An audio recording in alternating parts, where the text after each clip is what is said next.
What's going on, everyone? This is Lior with Compass out of Boston, and in this video we're going to do a deep dive of what it's like to live in the neighborhood of Coolidge Corner in Brookline, Massachusetts. So let's get at it. What's going on, guys? My name is Lior and I'm with Compass out of Boston, and in this video I'm going to be doing a deep dive of what it's actually like to live in Coolidge Corner, one of Brookline's most well-known neighborhoods. Now, before we get into it, two quick things. Number one, if you guys haven't already subscribed to my channel, smash that subscribe button for me. I put out tons of new videos every single week. And number two, if you guys are thinking about doing anything with real estate around the greater Boston area, whether it's buying, selling, investing, whatever it is, I get so many calls from you guys watching my videos, and I absolutely love it. So if you're thinking about doing anything, hit me up and I will take care of you. So let's dive right into today's content, which is all about what it's like to live in Coolidge Corner. And I'm going to break it down from a couple of different categories. We're going to start with things to do in Coolidge Corner. We're going to talk about actual different shops, businesses. Then we're going to talk about food and restaurants and drinks, which is always important. We'll talk about convenience and lifestyle. And then finally, I'll talk a little bit about home prices in case you're thinking of trying to move into Coolidge Corner. So in terms of actual, as a quick overview, basically Coolidge Corner is technically right at the intersection of Harvard Street and Beacon Street in Brookline. Now, it is an absolutely little charming neighborhood that's got this kind of mid-century town feel to it, especially right at the intersection. It is absolutely stunning. It's got a ton of energy during the day, a lot of people going around, a lot of independent businesses. But the nice thing is, too, at night, it is pretty quiet and peaceful. There's not a ton of too much commotion. Even though the northern part of Coolidge Corner is pretty close to Allston, it's still okay. It's still very quiet up until you actually cross over into Allston/Boston. But yeah, overall, absolutely charming town. Filled with lots of things to do. So in terms of actual things to do in Brookline, number one we're going to start with is the Coolidge Corner Theater. Absolutely iconic theater. It's been open since, I believe, the 1930s. And if you drive by right on Harvard Street, you'll see it's got a nice large sign. And you'll kind of see a lot of different artsy films that, not necessarily the Main Street stuff, but a lot more artsy stuff. Artsy cinema there. It's got a number of theaters within the actual cinema. Very popular place. Other cool little shops and businesses you can explore. There's a great board game cafe called Night Moves, which is a long established board game cafe in that area. It's got every single type of board game that you can possibly think of. So if that's something you're into, absolutely great spot. And you've got stores like the Brookline Booksmith, one of the most well-known independent bookstores around the greater Boston area. Great selection of books. They got great little service too. They'll come up and actually talk to you, ask you what you're trying to read.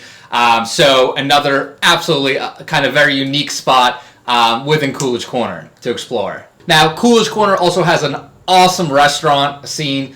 It's got a very good variety of different types of restaurants. You've got Osaka Japanese restaurant, which is a sushi and hibachi place. Really good. And actually downstairs, if you ever go there in the evening, downstairs they have a really cool little karaoke lounge, which is pretty neat. Another great spot is Hop and Scotch, kind of more craft beer place that also serves really great food, kind of more of an American trendy place. Great little spot, been there many times. And the other thing about Coolidge Corner too is it does have a very strong Jewish presence there. And based off that, you actually have a number of different Israeli restaurant and grocery stores. So you have Rami's, which is a Israeli shawarma shop. One of my favorite shawarmas in all around Boston. I'm actually from Israel and I love shawarma. I'm a huge shawarma fan. Rami's is probably as good as it gets in the States.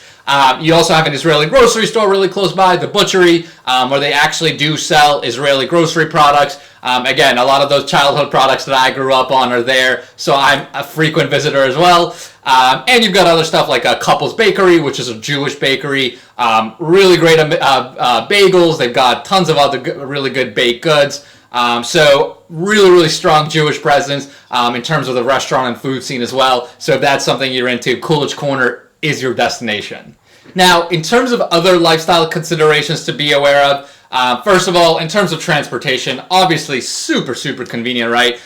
There's the Coolidge Corner T-stop, which is the Green Line stop. Super easy access to get into close to Longwood. You can get into Fenway and then right into downtown. That's obviously one of the big reasons why a lot of people love living in Coolidge Corner, especially if if they work in Longwood or downtown. Super easy access. You just hop right on the T and you'll be there very, very quickly.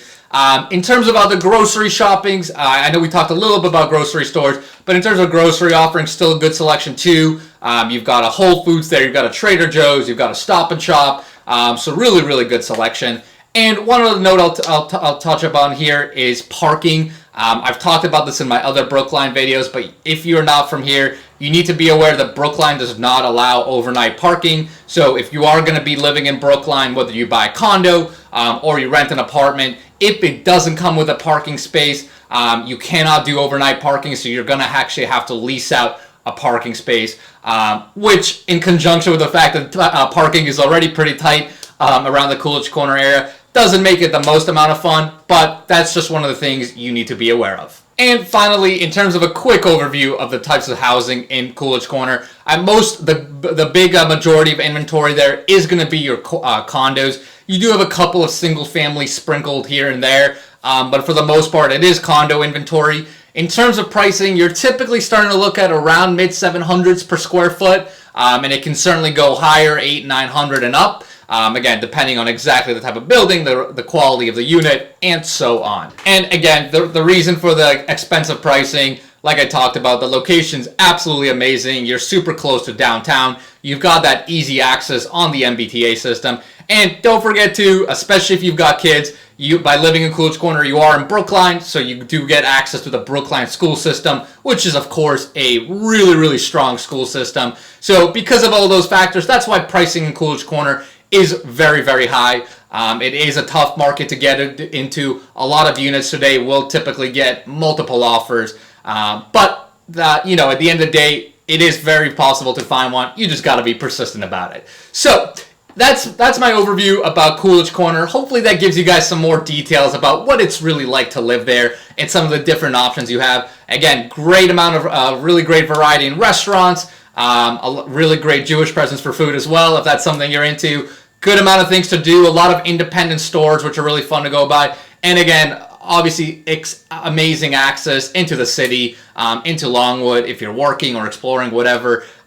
Great location from that perspective. So if you guys have any questions, any comments, shoot them below. And like I said, guys, I get so many calls from you guys watching my videos, asking me all about different facets of buying homes and so on around greater Boston area. So if you've got anything, if you've got any questions, hit me up and I will take care of you.